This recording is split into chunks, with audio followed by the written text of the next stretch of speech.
자, 오늘은 이제 쉬운 7번째 꾀입니다. 중풍손.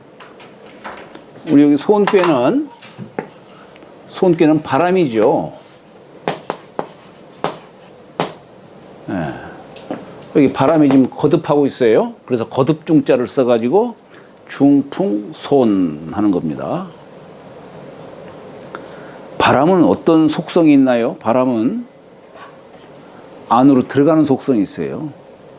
그러니까 여기 괴상으로 보면은 양효 둘 밑에 음효가 있어요. 음효가 주효인데 이 음효가 양효 밑에 지금 몸을 숙이고 있다, 숨기고 있다. 양은 실하고 음은 허한데, 예. 어쨌거나 두 실한 양효 아래에 음효가 자신을 낮추고 있는 그런 뜻도 됩니다. 그러니까 바람은 속성이 들어가는 속성이 있죠. 예. 예를 들어서 바람은 어떻게 생길까? 바람은 예를 들어 땅이 이렇게 열기를 받으면은 기가 위로 올라가겠죠. 올라가면은 그 자리가 비워지니까 비워진 곳으로 바람은 들어간다 이런 얘기예요. 비워져 있는 곳으로. 그래서 바람은 이렇게 안으로 들어가는 속성이 있어요. 사람들이 이렇게 호흡을 할 적에 밖에서 이렇게 안으로 들어오는 것은 호흡할 때에는 흡할 적에는 이건 바람이 들어오는 것이죠. 내가 숨을 내쉴 때는 그때는 기가 나가는 거죠. 그러니까 바람은 밖에서 안으로 들어오는 그런 뜻이 담겨 있는 겁니다. 그런데 또 한편으로는 바람은 나무를 상징하기도 해요. 나무. 우리 저 주역 문왕팔교에 보면은 제출 호진하야 제호손하고 진꾀 손꾀 다 봄철에 나무 목기운으로 만물이 생장을 하지요. 그러니까 손꾀도 나무예요. 나무.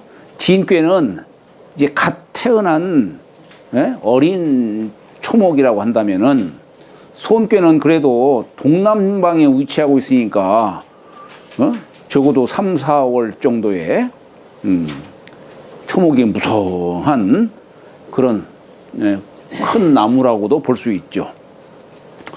여기 괴상을 보면은 이게 나무의 상으로 얘기를 할 수 있어요. 맨 밑에 요건 뭐냐? 이게 쪼개져 있는 건 뿌리다 이거예요. 뿌리. 요건 가운데 있는 건 나무 줄기. 요건 위에는 나무의 이제 지엽으로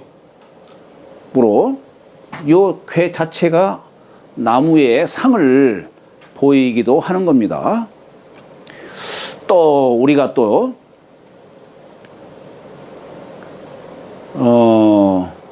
나무를 갖고서 양목과 음목으로 얘기할 수도 있어요.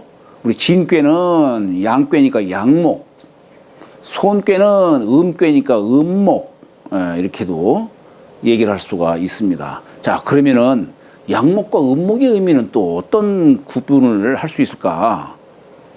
예를 들어서 자연한 나무를 그냥 양목이라 한다면은 음목은 가공한 나무로도 볼 수 있어요. 가공한 나무. 그렇게도 볼 수 있는 겁니다. 여기서는 이 나무를 가공한 것으로 책상, 또는 제상, 침상, 뭐 이런 걸로 다 얘기할 수 있어요. 여기 밑에는 다리고, 요건 판때기고, 요건 그 위에 뭐 음식물이면 음식물, 책이면 책, 또 사람이면 사람이 누워있는 침상, 이렇게도 다 얘기할 수가 있는 거예요. 그러니까 이 상에 익숙해야 됩니다. 상에. 우리가 법전자 쓸 때 보면은 이렇게 써요.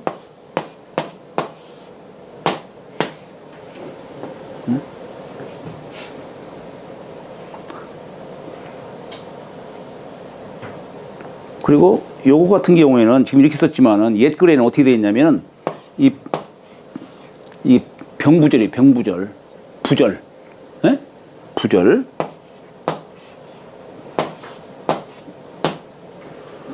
예전에 이렇게 썼어요.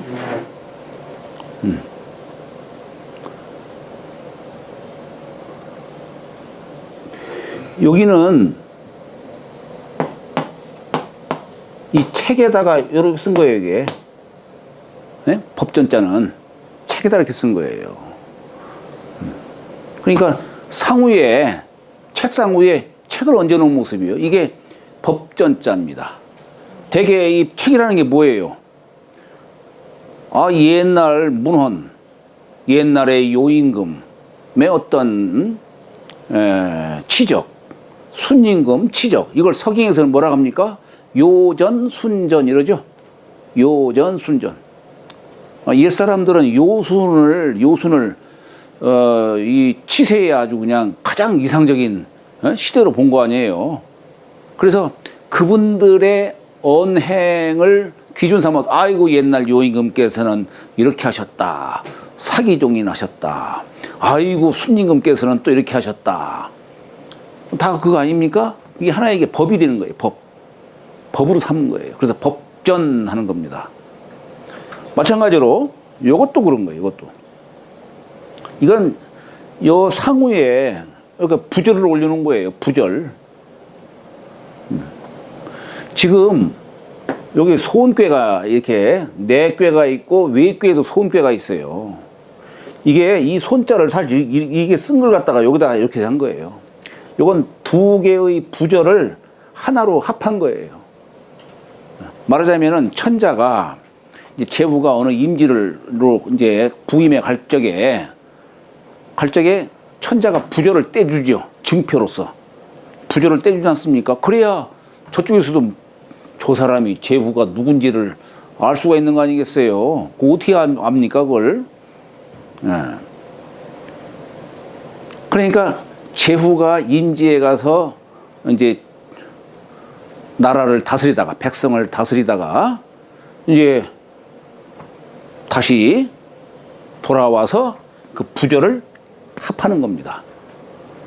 말하자면은 가서 백성을 다스렸던 그 일에 대해서 일일이 고하지요. 이걸 뭐라고 합니까? 복명이라고 하죠. 복명. 회복할 복자에 목숨명자. 천명할 때 쓰는 명자입니다. 그걸 복명이라고 하는 것이죠. 이 뜻이 바로 그런 뜻이에요. 여기 두 병부절에다가 한 가지 공자를 이렇게 쓴 것이 바로 그런 뜻입니다.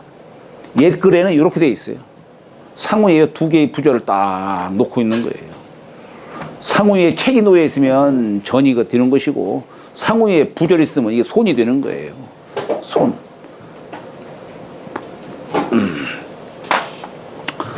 자, 그런데 이 바람이라고 하는 것이 어떤 역할을 합니까? 바람? 봄, 여름에 부는 바람은 만물을 살리는 덕이 있어요. 가을, 겨울에 부는 바람은 만물을 죽이겠지만 봄, 여름에 부는 바람은 만물을 살리는 덕이 있습니다. 봄철에 바람 한번 쫙 불면서 삼천리 강토가 그냥 온 나라가 다 봄이 오지 않습니까? 그러니까 이 바람은 하늘의 명, 천자의 명, 요걸 상징하는 거예요. 우리 주역에서 목숨명자 쓴 거, 그 명이라고 글자 써 있는 곳을 보면은 이 소은꾀가 거기에 있는 겁니다. 소은꾀가 거기에 있어요. 그러니까 이 바람은 만물을 살리는 덕이 있다 이런 얘기예요. 그래서 우리 논어에서도 그런 말 나오죠. 군자지 덕은 풍야요. 군자의 덕은 바람이요. 소인지 덕은 초야라. 소인지 덕은 초야라. 초상지풍에 반드시 풀들은 풀 위에 바람이 쫙 불면은 풀들은 바람 부는 방향으로 그냥 탁 뉘어진다는 얘기예요. 군자가 가는 곳에 소인이 다 그렇게 따라간다는 얘기입니다. 잘못 폭군을 만나면 백성들은 도탄에 빠지는 것이고, 성군을 만나면 백성들은 아주 그냥 희열을 느끼면서 살겠지요.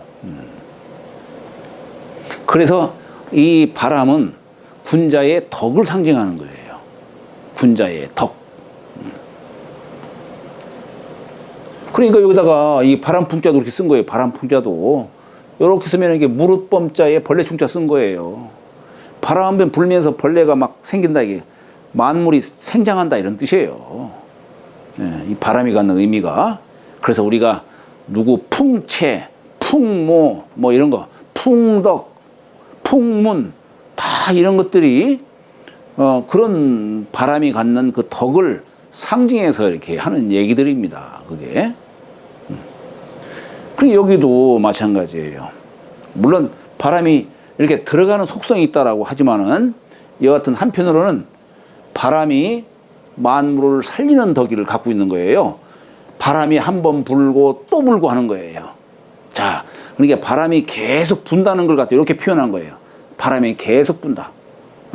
옛날에 선왕이 한번 바람을 쫙 불어가지고 세상을 아름답게 만들고, 또 후대의 왕이 또 선왕의 덕을 갖다 다 잘 계승해가지고 계속 이어서 세상을 기른다, 이런 얘기예요. 이게 중풍성교가 갖는 뜻이에요. 숨는 뜻도 있어요. 휴식을 취한다. 왜? 지난 시간에 우리 화산역교 나갔죠? 화산역교 나갔으니까 이제 나그네 생활을 해가지고 몸과 마음이 다 지쳤어. 그럼 집에 와서 쉬어야 될 거 아니에요, 이제. 여기 쉴 휴자와 같은 뜻이에요. 집에 들어간다, 이게. 들어가서 쉰다, 이런 얘기예요. 그런 뜻도 있지만, 그러니까 이 괴상이라고 하는 것은 때와 상황에 따라서 이렇게도 풀고 저렇게도 풀고 이렇게 해야 되는 겁니다. 여기서는 여기 이제 효사라든가 이런 데에서는 이 바람이 만물을 살리는 덕이 있다. 근데 이걸 갖다가 우리가 의리적으로 어떻게 해석합니까? 공손하다는 뜻으로 하죠. 공손하다. 이 공손하다는 얘기가 뭐예요? 공손하다 하는 얘기는 내 마음을 숨기는 거예요. 아까 들립자 썼듯이. 내가 10마디 하고 싶어도 5마디만 꾹 참고 확실한 5가지만 얘기하는 거예요. 네. 10가지 행동을 하고 싶어도 불확실한 5가지는 꾹 참고 5가지만 행동할 줄 아는 거. 그게 공손한 사람의 뜻이에요. 우리 이게 순이라고 하는 글자는 따른다는 뜻이고, 따른다는 뜻이고, 손이라고 하는 뜻은 삼가한다는 뜻이죠. 그죠? 네, 삼가한다는 뜻이에요. 그러니까 여기에, 자, 이걸 내꾀와 외꾀로서 이렇게 얘기할 수도 있고, 늘 우리가 이건 뭐 일일이 다 얘기하지 않아도 항상 종합적으로 이해를 해야 돼요. 이걸 우리가 내꾀라고 하고 이걸 외꾀라고 하죠. 우리 내꾀다 외꾀다 이 뜻은 뭐예요? 내 심내지사를 얘기할 적에는 내꾀라 하는 것이고, 내 몸 바깥의 일 할 적에는 외꾀라의 뜻으로 얘기를 하는 거예요. 근데 여기는 주로 마음자리로서 얘기하는 것이고, 여기는 주로 일자리로서 얘기하는 거예요. 네? 안으로 쌓는 게 덕이지, 덕. 밖으로 쌓는 게 업이지요. 자, 그럼 우리가 또 내꾀다, 외꾀다 이렇게도 얘기를 하지만 상꾀다, 하꾀다 이렇게도 얘기하죠. 왜 상하라고 얘기할까? 상하라는 개념은 존비관계로서 얘기하는 거예요. 사회적 지위. 네. 그래서 내꾀는 주로 여기는 백성들 자리로 주로 얘기해요. 아랫사람들. 외꾀는 위정자들, 나라의 임금님이라든가 임금을 보필하는 사람들이라든가 이런 사람들 갖고 얘기하는 겁니다. 그러니까 여기서 손이 갖고 있는 의미는 뭐냐, 이렇게 내가 수양하는 뜻으로서 이것도 이해할 필요가 있지만은 공손히 해야 된다라고 해야 할 뜻도 있지만은 여기 손이 갖는 의미는 뭐냐면 상꾀 화꾀로서 얘기한다면 어때요? 윗사람도 정사를 펼치는데 공손하게 정사를 펼치는 거예요. 억압하고 막 강압적으로 하는 게 아니고, 그러니까 아랫사람도 역시 공손한 거예요. 윗사람이 공손하고 아랫사람들이 공손하다 이런 얘기예요. 네, 이 뜻 갖고 얘기하는 거예요. 여기에 소는 소형코 했어요. 소는 소형코. 자, 바람꾀가 어때요? 바람이 불면서 어떤 물체를 만나면 어떻게 돼요? 장애를 만나면 튕기지를 않고 쫙 감싸지. 그렇잖아요? 바람은 맥힘이 없어요. 네, 꽉 닿지 않는 이상은 막힘이 없어요. 네. 그래서 형통하다라고 하는 거예요. 다만 이게 음꾀입니다. 음을 중심으로 얘기를 하는 거예요. 자, 바람이라고 하는 것은 지 스스로 움직이는 능력이 있는 게 아니지요. 어떤 물체가 움직이면은 거기에 따라 생기는 게 바람이에요. 물체가 움직이면 아까 여기 천지간에 기가 충만한데 기가 이렇게 이동을 하면은 그 비어 있는 곳으로 들어가는 게 바람이다는 얘기예요. 그러니까 이건 따르는 능동적으로 이렇게 막 행하는 게 아니고 따르는 뜻이 담겨 있는 거예요. 이게 바람이. 그래서 여기에다가는 소형이라고 얘기를 한 겁니다. 소형. 좀 수동적인 의미가 있죠. 그죠? 네. 그렇지만은 역시 따라야만이 형통할 수가 있으니까. 그래서 이 유유왕하이며 이렇게 얘기를 한 거예요. 가는 바를 둠이 이롭다 이런 얘기예요. 머물러서는 안 되고 이 바람은 계속 유동해야만 돼요. 이게 바람이 유동하지를 못하고 어디 한 곳에 갇혔다든가 가만히 그쳐 있으면 어떻게 됩니까? 이제 냄새가 나는 거예요. 부패되기 시작하는 겁니다. 자, 그래서 이 유유왕하이며 라고 이렇게 얘기를 한 것이고, 그러나 한편으로는 어떻습니까? 바람은 따르는 자리이기 때문에, 따르는 자리이기 때문에 이견대인하니라. 대인을 봄이 이로우니라. 아니, 나를 갖다 이끌어줄 훌륭한 분을 만나야만이 이롭다. 이런 얘기하는 거예요. 여기서 말하는 대인은 물론 오효를 중심으로 얘기를 하겠죠. 오효를. 자, 단활. 이제 이걸 두고, 이 문왕의 말씀을 두고, 이제 공자가 이제 한 글자 하나씩 이제 해석을 하시는 거예요. 단활. 문왕의 말씀에 가로되, 이런 뜻이죠. 중손으로 이 신명하나니, 네, 중손으로 이 신명이라고 했어요. 여기서 중자는 거듭 중자죠. 지금 여기 괴상을 보면은 내 꾀에서 한 번 불고 외 꾀에서도 한 번 불고 하는 거예요. 그냥 거듭 부는 것이지. 그러니까 마찬가지로 이게 손이라고 하는 거 아까 제가 천명, 천자의 명 이렇게도 얘기를 했지만은 이 명이라는 게 뭡니까? 명이라고 하는 것이 공손한 덕으로서 이 명을 펼쳐야 되는 것이지.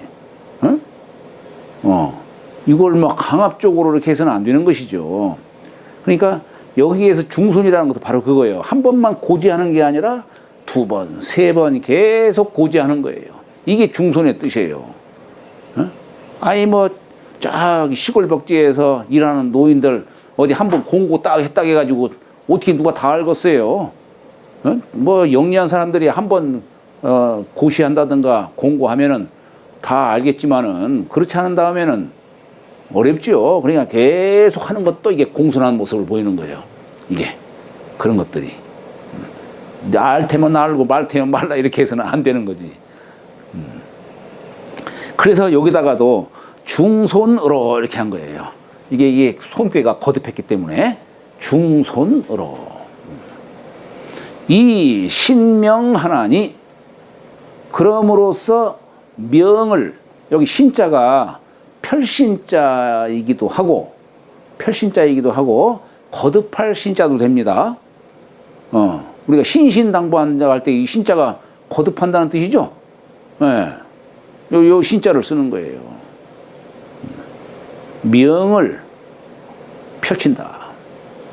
그런데 아까 이 덕을, 바람의 덕을 군자의 덕이라고 했죠. 왜 군자의 덕이라고 또 했을까? 이 바람으로 만물이 다 이렇게 생장을 하지만, 근데 바람은 어떻습니까? 자기 모습을 드러내질 않죠.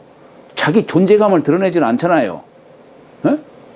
그러니까 자기가 공이 있음에도 불구하고 자랑하지를 않고 겸손하는 모습을 보이는 거예요. 눈에 보이지가 않는다는 얘기예요.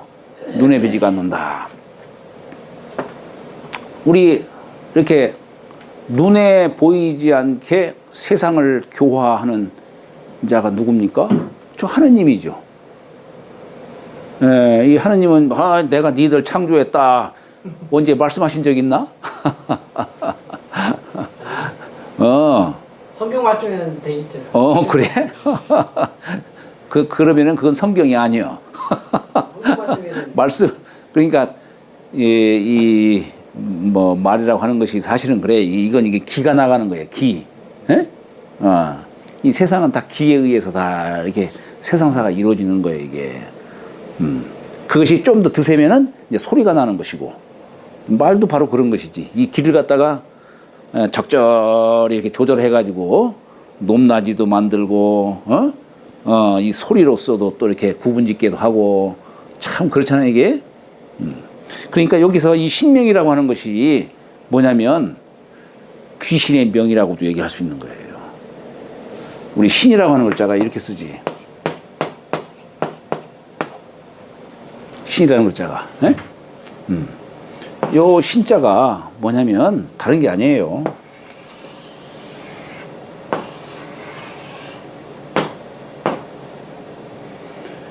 여기가 양이고 여기가 음이죠. 그죠? 근데 음양이 바뀌는 때가 언제 바뀌냐면은 자시와 오시를 기준으로 음양이 바뀌죠. 예. 음이 극한 데서 양이 하나 딱 생기는 거예요. 이건 뭐냐면 어머니 뱃속에 씨앗이 이제 잉태된 거예요. 예? 이게 그것이 뭐냐면 이게 밭전자예요. 밭전자. 예? 밭전자에 하느님의 요 씨앗을 딱 심어두는 거예요. 진목을 요 씨앗 심어두는 거예요. 그래서 이렇게 뿌리를 내는 것이 갑이에요. 갑. 예? 요 씨앗을 받아가지고 뿌리를 내린 것이 밭에서 뿌리를 내린 것이 갑이다. 이런 얘기예요. 갑. 근데 이 갑이라고 하는 것은 뿌리는 내렸지만 아직 탈각을 안 했어. 탈각. 껍질을 벗기지를 않았다 이런 얘기예요. 요 갑에다가 이제 물을 주면은 이 껍데기가 탁 하고 갈라져요. 탁 하고 소리도 나는 모양이야. 예? 껍질이 터지는 거지. 터져. 그걸 뭐라고 표현하냐면 갑탁이다 이런 말을 써요. 벌어질 탁. 벌어질 탁 이렇게 쓰는 거예요. 그러니까 여기 껍질이 이렇게 벗겨지니까 요걸 이렇게 쭉 껍질을 갖다가 좌우로 이렇게 벌려놓으면은 문문자가 되죠. 문문자가 돼요. 벌려가지고 이렇게 좌우로 이렇게 만들어 놓으니까 문문자가 되죠. 이 문을 통해서 싹이 나오는 거예요. 이게 신이에요. 문을 통해서 싹이 나오는 게 신이다. 우리가 흔히 말하는 이 신이라고 하는 것은 그러한 만물이 생장하는 그러한 것이 눈으로 보이는 자취가 드러나는 그러한 뜻을 신이라고 하는 거예요. 봄녘에 만물이 막 땅에 문을 열고서 막 다 그냥 천개 만개 되는 그 땅 속에 문에서 그냥 만물이 막 다 나오는 거예요. 이걸 뭐라고 하냐면 신이 발현했다 이렇게 얘기를 하는 거예요. 신이 발현했다. 이제 가을 겨울이 되면 이제 만물도 땅속으로 들어가겠죠. 요걸 귀라 하는 거예요. 이제 귀. 하지 이후로부터 이제 점차 음기가 발동하는 겁니다. 그러니까 여기 지금 신명이라고 여기 지금 볼시자는 안 썼죠? 볼시자는 안 썼는데 요것이 눈에 보이지 않는 귀신의 명이다. 이렇게도 다 얘기가 되는 겁니다, 이게. 지금 이 손의 도는 만물을 살리는 덕이 있지만 그 모습이 눈으로 드러나지 않잖아요. 보이지 않잖아요. 이게 바로 신도예요, 신도. 요 신자에다가 길도자. 신도 설교다. 우리 저기 풍지 관계에 가면은 땅 위에 바람이 부는 모습이에요. 요 땅 위에 바람이 부는 상을 두고서 뭐라고 표현하냐면 공자께서는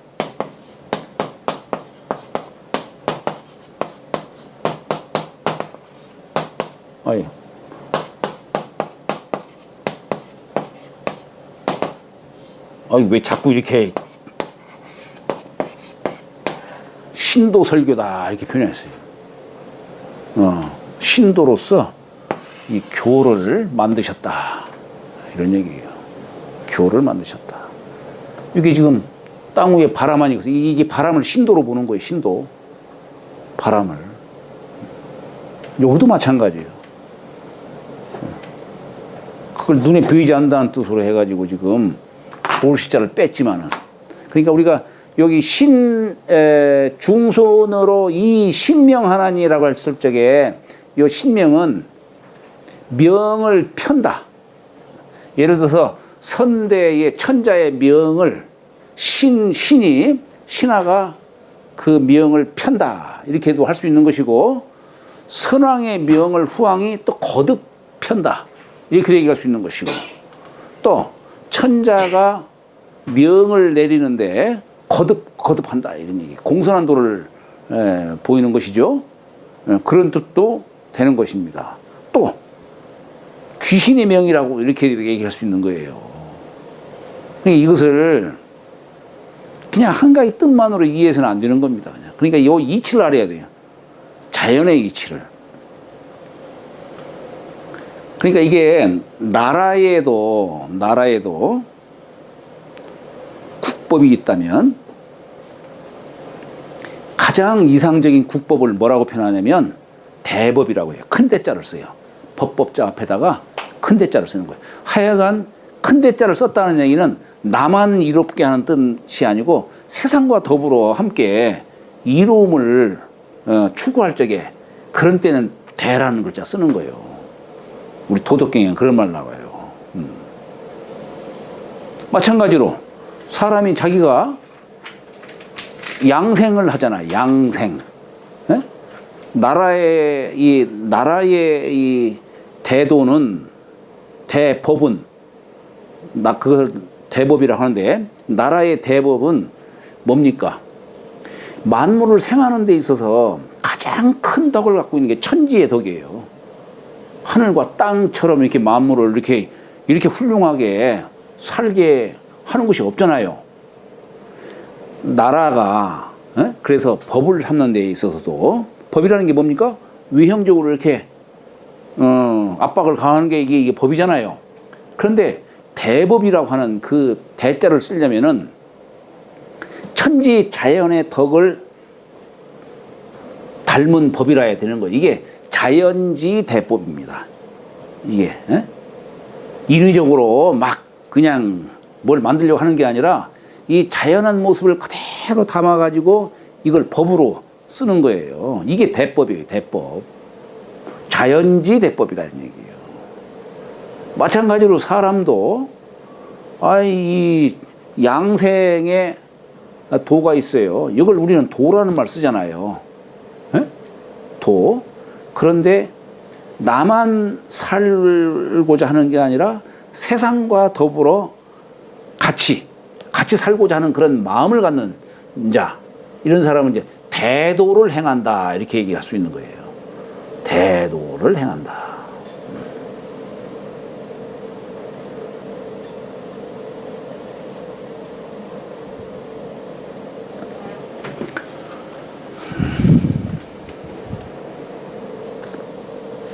자,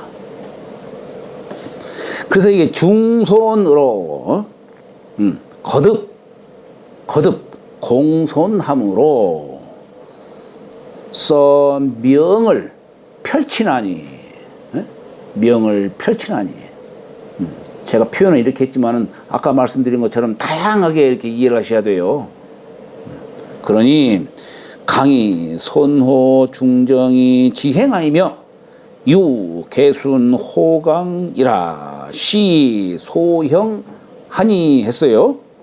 자, 여기에 이 공손한 도 보통 음효가 주장이 돼가지고 이렇게 얘기를 하지만 여기는 강과 유를 다 갖고 얘기하고 있어요. 강과 유. 아니 여기에는 강도 왜 형통하고 이 유유왕이라고 했느냐. 강이 손호 중정이라고 했어요. 이 중정은 이 여기가 유지만은 요 양효가 중을 얻었잖아요. 여기도 오효도 양이 중을 얻었어요. 그러니까 강이 손호 중정한 곳에서 공손히 하고 있다는 얘기예요. 강이 중정한 곳에서 예를 들어서 우리가 공손함도 너무 지나치면 안 됩니다. 이것 보고 뭐라고 하냐면 과공비례라는 말 쓰잖아요.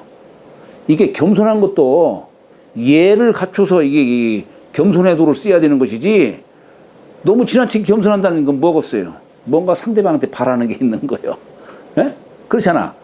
내가 뭔가를 바라는 게 있으니까 이게 그냥 막 아첨의 형식으로 그냥 막 지나치게 구부릴 정도로 이렇게 하는 것이지 그건 이해가 아니다 이 얘기예요. 과공은 비례다. 그러니까 이 공손한 도를 아주 형통하게 쓰려면은 예에 맞춰서 써야 되는 것이죠. 그래야 되는 겁니다. 여기도 마찬가지예요. 지금 강도 중정한 곳에서 공손히 하는 거야. 지나치게 하지도 않고 중정함에서 이렇게 공손하니까 지행하이며 뜻을 행할 수 있다 이런 얘기예요.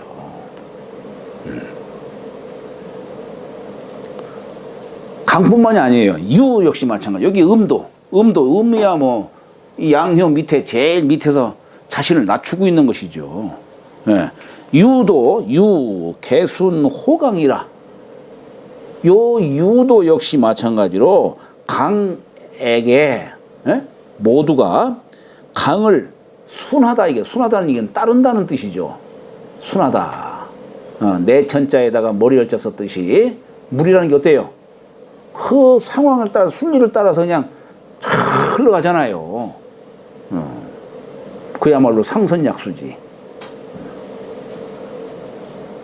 그게 갖는 그런 뜻을 갖는 글자가 순이라는 글자예요. 순. 유 개순 호강이라. 그래서 소형하니 이 때문에 조금 형통하다는 것이니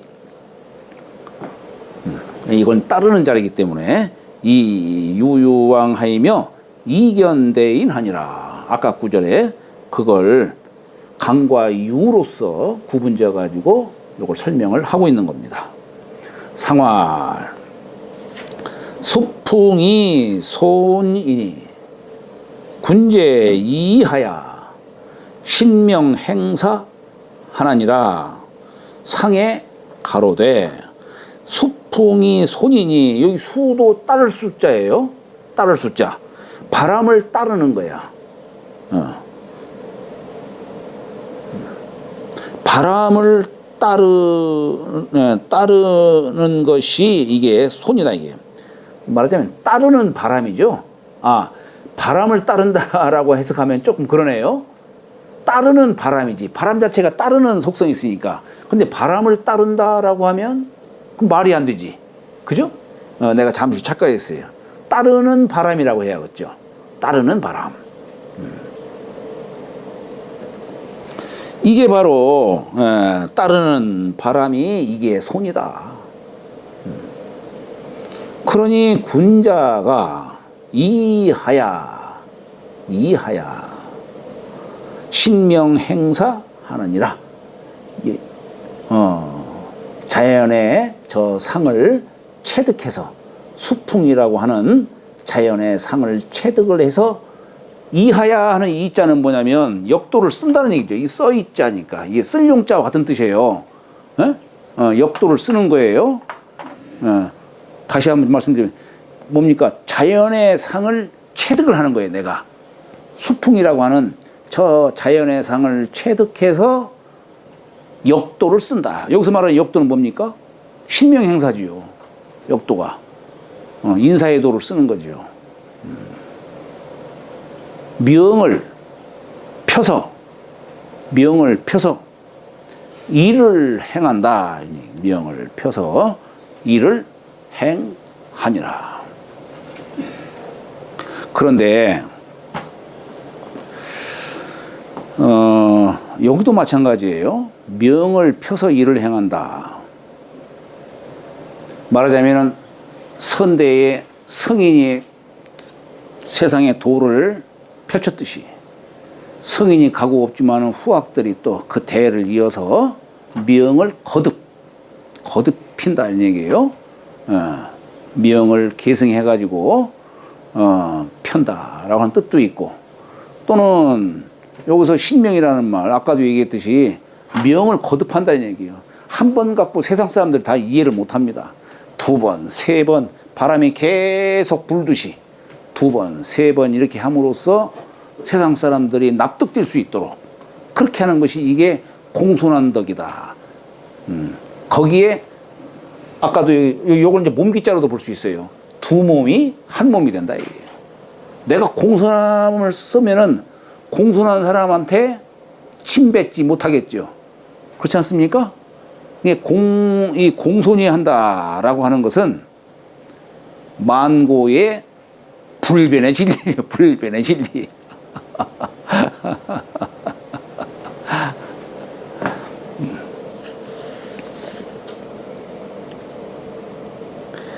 이 우리 학회에서 매년 옛날에는 신명행사를 했었어요. 신명행사를 했었는데 그 뜻이 뭐겠어요? 아니 제가 어렸을 적에 누가 저한테 액자로, 할아버님 제자분인데 저한테 액자로 신명행사라고 이렇게 하나를 이렇게 주시는 거예요. 그래서 걸어놨죠. 걸어놨더니 다른 야산 선생 제자분들이 제 방 안에 그 걸려 있는 걸 보고서 네가 저걸 감당할 수 있을라나 모르겠다. 네가 옛날 야산 선생이 1954년도 가보년도에 신명 행사를 하신 적이 있어요. 신명 행사를. 말하자면은 천인 합일 되는 그 뜻을 담고 있는 겁니다. 인사에 대한 도만 매듭 지은 것이 아니고 저 말하자면은 신령 하늘의 그 도도 말하자면은 그분 살아계신 동안에 얽히고 설켰던 것들 다 거기서 풀게 하고 다 했다는 얘기예요. 이게 이제 요즘으로 말하면 참 옛날 뭐 증산도에서도 말한 것처럼 뭐 해원상생이니 뭐니 옛날 전생이 얽히고 설켰던 것들을 갖다 다 이렇게 풀어주고 하는 그런 일들이 당시에 그런 하여튼 천지가 정말로 개벽할 정도의 그런 큰 일이 일어났던 겁니다. 그 뒤에 이제 후학들이 뭐 신명행사라는 이름을 걸고서 뭐 이렇게 저렇게 막 하지만은 그건 뭐 껍질만 닮은 것이고 그런 것이지요. 그렇기 때문에 그러한 경험을 했던 옛날 야산 선생 제자분들이 제가 거기다가 저는 뭣도 모르고 그렇게 신명행사라는 거 그 어르신이 준 거니까 그걸 딱 걸어놨더니 그냥 걱정을 하는 거구나. 걱정을.